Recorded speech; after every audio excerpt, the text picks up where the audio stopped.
A St. James man was charged after a gun found in his car.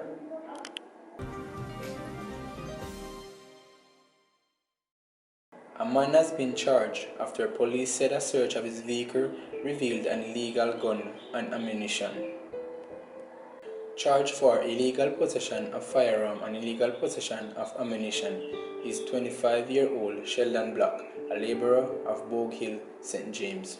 Reports are that about 12:28 a.m. on Sunday, May 24, lawmen were on patrol in Friendship District when they observed a motorcar parked on the roadway. The vehicle was searched in the presence of the owner, and one 45mm brown pistol, one magazine and two cartridges were found in the car.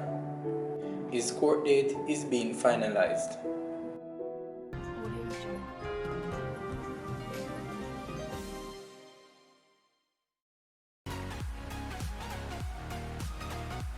Welcome again, people. Remember to leave a comment below and share and like the video and subscribe for more great content, and remember to check out one of our suggested videos on the screen. Until next time, peace.